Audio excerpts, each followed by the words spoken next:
Echoes of Starfire. They thought humans were nothing special, just fragile creatures from a backwater planet, barely worth noticing in the grand scheme of galactic civilization. But they didn't understand what it means to be human. We don't yield. We don't surrender. And when the universe tests our resolve, it learns a devastating truth. Humanity's greatest weapon isn't our technology, it's our heart. This is the story of how one man's choice changed everything. Unexpected Guardian. Colonel Marcus Riley knew death.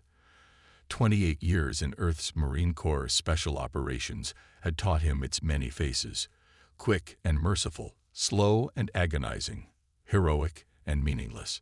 He'd delivered it and escaped it more times than he cared to remember. Now, 3 years into retirement, death still trailed him like a shadow that refused to fade. The filtration system on Arcturus Station wheezed and sputtered above him as Marcus nursed a glass of synthetic whiskey in the dimly lit corner of the broken helm. His cybernetic leg ached, phantom pain from a limb that hadn't been flesh and blood for over a decade. The station's erratic gravity fluctuations always made the old wounds teacup. Another colonel, the bartender, a 6-armed Nexian with glistening blue skin, gestured toward his empty glass. "I told you to stop calling me that, Jorax," Marcus grunted, pushing the glass forward. "Been a civilian longer than you've owned this dive." Jorax's multifaceted eyes glinted with amusement. "Once a Marine, always a Marine. That's what you humans say, isn't it?" Marcus didn't answer. His attention had shifted to the station's main view screen, where breaking news scrolled across in multiple languages. Rumors of unprecedented military buildups along the Orion Arm, diplomatic tensions between the hegemony and Earth's coalition, the same old dance of power that never seemed to end. The station shuddered suddenly, causing glasses to rattle. Not unusual. Arcturus was ancient, held together by patches and prayers, but the pattern of vibrations felt wrong. Marcus had developed an instinct for trouble, and right now every nerve in his body was firing. His communicator buzzed. Private channel. Lexi, his only real friend on this rusting hulk of a station, and Arcturus's chief of security. "Whatever you're about to say, I'm not interested," Marcus answered. "Cut the crap." "Riley," Lexi's voice was tight. "Docking Bay 7. Unmarked transport just forced emergency landing procedures, claiming life support malfunction. But something's off. My scanners picked up unusual biosignatures before they killed the feed." Marcus was already moving, leaving credits on the counter. "Not my problem anymore, Lex. The transport's registry traces back to Vermilion cartel smugglers, and there's chatter about special cargo from the Lumerian sector." That stopped him cold. The Lumerian sector had been quarantined after the war, the entire star system locked down after what happened there. Nothing came out of Lumeria anymore. Not legally. "Damn it, Lexi. Just take a look. That's all I'm asking." 20 minutes later, Marcus stood in the shadows of Cargo Bay 7's maintenance tunnel, watching through a ventilation grate as 4 figures unloaded crates from a sleek black transport. 3 were clearly mercenaries, heavily augmented humans with military-grade weaponry that was definitely illegal on a civilian station. The 4th was Marvexian, tall and spindly with translucent skin that revealed pulsing organs beneath. "Hurry," the Marvexian hissed. "The buyer arrives in 40 minutes. Everything must be prepared." "The stasis fields are failing on Container 3, one of the humans reported. "Temperature's rising." "Stabilize it, you idiot." The Marvexian's skin flushed deep purple with anger. "If we lose even one specimen, our profit margin is halved." The Merc moved to a crate roughly the size of a standard shipping container. Marcus noted the hazard markings: biological, high value, and most disturbing, sentient containment protocols. The man opened a control panel and began adjusting settings. The crate shuddered. A sound emerged, not mechanical but organic. A complex trilling that rippled through multiple frequencies. "Shut them up," the Marvexian snapped. "I'm trying," the Merc growled, but they're fighting the sedation protocols. Marcus had heard enough. He activated his optical implant, switching to thermal imaging. 8 distinct heat signatures inside the crate, small, clustered together. Whatever they were alive and terrified. Something else stirred inside him. Something he thought had died on his last mission. Marcus reached into his jacket pocket and felt the small metal disc there, his old emergency beacon. One push and it would alert Earth Alliance forces, but the nearest patrol was at least a day away. The trilling sound came again, weaker this time, more desperate. Marcus made his decision. He hadn't survived 3 interstellar conflicts by being reckless. Observation first. He slipped through the maintenance shafts to get a better angle, accessing an overhead catwalk that gave him a clear view of the operation below. The smugglers were moving quickly now, transferring their cargo to hovering platforms.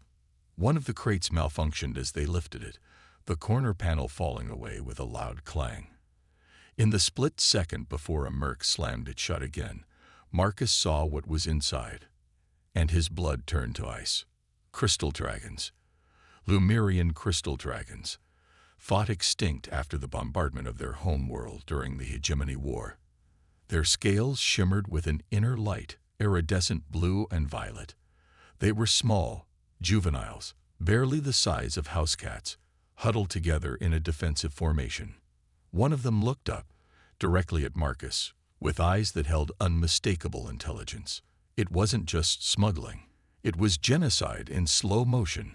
These creatures were the last of their kind, sentient beings with a complex social structure that predated human civilization by millennia.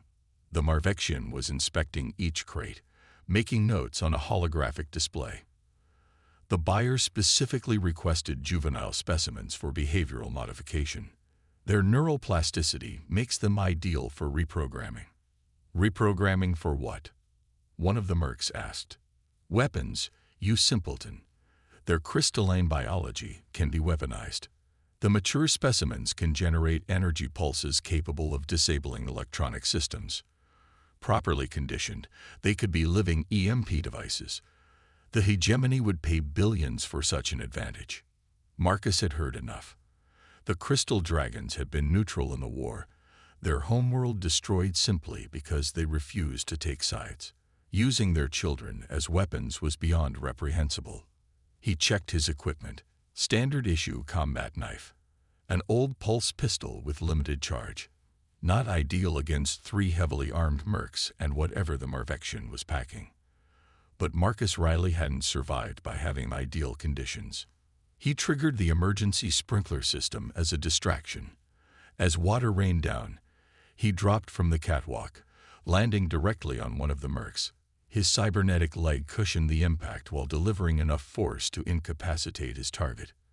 The knife found the gap in the second merc's armor before the man could even turn around. The third merc managed to fire, the plasma bolt scorching Marcus's shoulder as he rolled behind a crate. The Marvexian was already fleeing toward the exit, triggering an alarm. Security breach in Bay 7. Blared the station's announcement system. All security personnel respond. Marcus knew he had minutes at most. He fired back, forcing the last merc into cover, then circled around through the maze of cargo. His old training took over. Fluid movement, precision, economy of action. The merc never saw him coming. With all immediate threats neutralized, Marcus approached the crates. The control panels were sophisticated, hegemony military grade. He'd seen similar systems during the war. It took precious seconds to bypass the security, but finally, the stasis field deactivated, and the container opened. 8 pairs of luminous eyes stared back at him. The crystal dragons were even more beautiful up close. Their scales reflected fractals of light, creating mesmerizing patterns. They remained in their defensive formation, the largest of them positioned at the front, wings spread protectively over the smaller ones. Marcus holstered his weapon and held out empty hands. "I'm not going to hurt you," he said softly, knowing they couldn't understand his words but hoping they would sense his intent. The lead dragon tilted its head, studying him. Then it made the trilling sound again, complex, musical, deliberate. The others responded in kind, creating a harmonized pattern that seemed to resonate in Marcus's chest. To his astonishment, the lead dragon cautiously extended its wings and moved forward. It stopped just short of his outstretched hand, still wary but no longer afraid. "Colonel Riley." Lexi's voice came through his communicator. "What the hell is happening? I've got reports of weapons fire and 4 dead smugglers." "3," Marcus corrected. "The Marvexian escaped, and I need your help, Lex." "Now." "Marcus, what did you do?" The dragon nearest to him suddenly leaped, not in attack, but to perch delicately on his cybernetic arm. Its weight was surprising, heavier than it looked, like dense crystal. It trilled again, directly at him, and the resonance made his arm's neural interface tingle. "I saved them," Marcus replied simply. "But they won't be safe for long. The station's security would be arriving soon. The Marvexian would have contacts, would spread word about what happened here. The buyer, whoever it was, would not simply abandon such valuable cargo. And once word got out that living crystal dragons had been found, every collector, scientist, and weapons developer in the galaxy would be hunting them." Marcus looked at the small creature balanced on his arm, at its siblings still huddled in the container. In their eyes, he saw the same fear he'd seen in countless refugees during the war. The same desperate hope. "Lexi, I need a secure transport and a communication blackout for docking Bay 12. No questions asked." There was a long pause. "This will cost me my job." "Probably," Marcus agreed. Another pause. "Docking Bay 12. 20 minutes. I was never there, and I never saw you." Marcus began carefully transferring the dragons to a portable containment unit he found among the smuggler's equipment. As he worked, the lead dragon maintained constant contact with him, either perched on his shoulder or following closely at his heels. The others were more hesitant, but no longer showed fear. "I don't know if you understand me," Marcus told them as he secured the unit for transport, "but I'm going to keep you safe, no matter what it takes." The lead dragon trilled in response, a sound that seemed to vibrate at exactly the frequency of his neural implants. For just a moment, Marcus felt something brush against his consciousness, a sensation of gratitude and fierce determination that couldn't possibly have come from his own mind. As station security alerts continued to blare, Colonel Marcus Riley, retired Earth Marine and now unexpected guardian to the last crystal dragons in the galaxy, gathered his precious cargo and disappeared into the shadows of Arcturus Station. The consequences of his choice would echo across the stars. Defiance of stars. Marcus Riley had made a career of calculated risks, but as he piloted the small transport vessel away from Arcturus Station, he recognized that his current situation exceeded mere risk. This was certifiable madness. The ship's communication system crackled to life. "Transport vessel Daedalus, you have violated departure protocols. Return to docking immediately, or we will deploy interceptors." Marcus ignored the transmission, focusing instead on pushing the aging vessel to its limits. Lexi had come through with the ship, barely space-worthy, but equipped with a modified stealth system that might just keep them off major scanners. Behind him in the cargo hold, the crystal dragons stirred in their containment unit. He'd adapted it for comfort rather than restraint, but the stress of rapid departure had them agitated. The lead dragon, whom Marcus had started mentally calling Nova for the supernova pattern on its chest, trilled anxiously. "I know," Marcus muttered. "I don't like it either." As if in response, Nova produced a harmonizing sequence that calmed the others. Their intelligence was undeniable. During the frantic preparations for departure, Marcus had witnessed evidence of complex communication, problem-solving, and emotional awareness among the dragons. They weren't just smart animals. They were people. Different, but unquestionably sentient. The ship shuddered as it cleared Arcturus's orbital zone. No interceptors yet. Lexi must have scrambled the deployment orders. That advantage wouldn't last long. Marcus activated the long-range scanner. Nothing in immediate pursuit, but the system was crawling with traffic. News of the theft would spread quickly. He needed a place to disappear, somewhere beyond the reach of both official authorities and the criminal elements that would be hunting the dragons. His implant pinged with an incoming message on a secure channel. The encryption was military-grade. Earth Alliance Special Operations. Riley, what the hell have you done? The voice belonged to Commander Sonia Hayes, his former commanding officer. Good to hear your voice too, Hayes. Cut the crap. You've got half the sector looking for you. The Vermilion Cartel has put a bounty on your head that would buy a small moon, and I've got hegemony officials screaming about treaty violations. Marcus frowned. The hegemony. They're involved. Up to their eyeballs. Whatever you stole, rescued, Marcus corrected, is apparently part of a classified weapons development program, one with very high-level backing. That confirmed his fears. The Marvexian hadn't been exaggerating about the dragons' potential as weapons. The war had officially ended 5 years ago, but the arms race had simply gone underground. Their Lumerian crystal dragons, Hayes, juveniles, the last of their kind. Silence stretched across the connection. When Hayes spoke again, her voice had changed. That's impossible. The Lumerians were wiped out, apparently not completely. And now the hegemony wants to turn their children into living weapons. Nova had moved to perch on the co-pilot's seat, watching Marcus with those impossibly deep eyes. The dragon's scales pulsed with internal light, creating patterns that shifted from blue to violet to a deep crimson. Marcus, Hayes said, using his first name for the first time in years, you know what you're up against. This isn't just the cartel or station security. The hegemony will send special operations. They might even activate the Phantom Division. The Phantom Division, the hegemony's elite hunters, augmented beyond recognition and programmed with absolute loyalty. During the war, entire Marine units had been lost to them. I know the risks. Then you also know you can't run forever. Not alone. Marcus looked at Nova, then at the other dragons visible through the cargo vault's viewport. I'm not alone. Don't be ridiculous. They're sentient beings who deserve a chance to live. The same as any of us. Another long pause. I can't officially help you.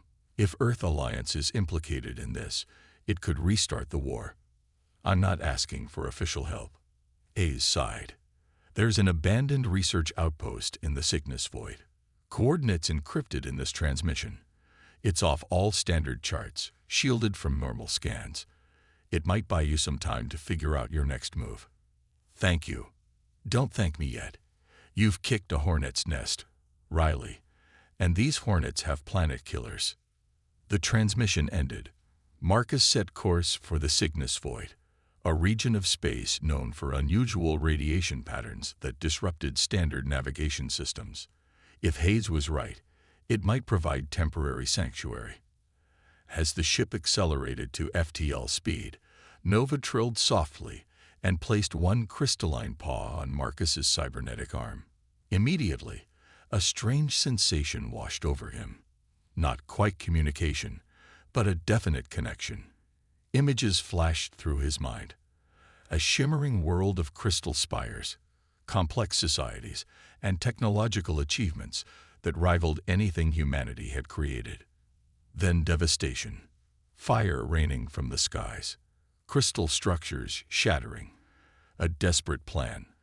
The last adults sacrificing themselves to hide their young, to preserve their species' future. Marcus gasped as the connection broke. You showed me your home, your history. Nova trilled in what seemed like affirmation. You're telepathic. That's why they want you as weapons. It's not just energy pulses. You can interface with technology, with minds. The implications were staggering. If the hegemony controlled beings with such abilities, they could bypass any security system, manipulate any computer network, perhaps even influence the thoughts of enemy leaders. No wonder they were willing to risk interstellar incident to recover the dragons. The ship dropped out of FTL, at the edge of the Cygnus void. Swirling cosmic dust and radiation created an ethereal landscape outside the viewports. Marcus engaged the stealth systems and began navigating toward the coordinates Hayes had provided. Nova suddenly became agitated, jumping down and rushing to the cargo hold. The other dragons were similarly disturbed, moving restlessly in their enclosure. The proximity alarm blared. Something was approaching. Fast. Impossible, Marcus muttered. They couldn't have been tracked through FTL. Unless the Phantom Division had already been waiting, somehow anticipating his route. A massive vessel materialized from the cosmic dust, sleek, predatory, and unmistakably hegemony design. A hunter-killer designed specifically for pursuit and capture operations. Unidentified vessel, came a cold, synthesized voice over the communication system. Power down and prepare to be boarded. Resistance is futile and will result in termination. Marcus's mind raced through options. The transport's weapons were minimal, defensive at best. The stealth system had clearly failed. Running was impossible against a hunter-killer's superior engines. Nova returned to the cockpit, trilling urgently. The dragon's scales pulsed with increasing intensity, creating patterns more complex than any Marcus had seen before. The other 7 dragons had formed a circle in the cargo hold, their scales synchronizing into the same pattern. The hunter-killer launched a tractor beam that caught the small transport, beginning to draw it in. "I'm sorry," Marcus told Nova. "I tried." Nova's response was unexpected. The dragon leaped onto the ship's control console and placed both front paws directly on the neural interface panel, the system designed to connect with Marcus's implants for enhanced piloting. The connection that flooded into Marcus's mind was overwhelming. Not just images this time, but complete concepts, technologies, possibilities. The crystal dragons weren't just telepathic. They were living quantum computers, capable of processing and manipulating energy in ways humans had barely theorized. And they were offering to help. Marcus understood what they needed: a conduit, someone with both biological components and technological interfaces. His cybernetic implants made him a perfect bridge. "This might kill us both," he warned Nova. The dragon's response needed no translation. "Some things are worth dying for." Marcus connected his neural implant to the ship's main systems and opened his mind fully to Nova's influence. Pain seared through his consciousness as energy patterns he couldn't comprehend flowed through him. In the cargo hold, the 7 dragons' trilling reached a harmonic crescendo that made the very air vibrate. On the hunter-killer, alarms began to sound as their systems unexpectedly failed. The tractor beam fluctuated and died. Weapons systems went offline. Navigation collapsed. Through the haze of pain, Marcus understood what was happening. The dragons were generating a quantum field that disrupted any technology within range, except for the transport, which they were actively protecting through their connection with him. "This is Commander Tarek of the hegemony vessel Nemesis." A new voice broke through the static. "Unknown vessel, what weapon are you deploying? Cease immediately or face destruction." Marcus could barely form words through the pain, but he managed to activate the communication system. "This isn't a weapon, Commander. It's a message. The Lumerian crystal dragons are not yours to exploit. They are under the protection of humanity now. You cannot protect them, human. Even now, more of our vessels approach. You have merely delayed the inevitable."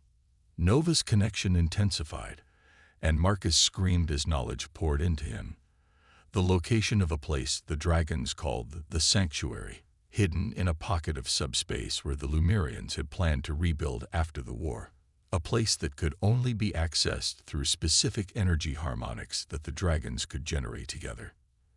"You're wrong, Commander," Marcus gasped. "We're not delaying anything. We're ending it." With the last of his strength, Marcus activated the transport's engines according to the patterns Nova was feeding directly into his mind. The hunter-killer, still disabled by the dragon's energy field, could only watch as the small transport began to glow with impossible energy, its outline becoming indistinct. "What are you doing?" Commander Tarek demanded, actual fear creeping into his voice. "That energy signature is impossible." "Not impossible," Marcus corrected, feeling his consciousness beginning to merge with Nova's in ways he couldn't fully comprehend. "Just beyond your understanding. Remember this moment, Commander. Remember that humanity chose to protect rather than exploit. And take that message back to your masters." The transport vessel shimmered, reality seeming to fold around it. Then, in a flash of crystalline light that temporarily blinded all sensors in the region, it disappeared, not destroyed, but transitioned to a realm of existence the hegemony science couldn't begin to comprehend. 3 days later, Commander Sonia Hayes received a transmission on her private channel, origin untraceable, composition unlike anything Alliance technology had ever recorded. It contained only a brief message and an attached data packet. "They never understood what humanity truly is," Marcus's voice said. "Not conquerors or destroyers, but protectors.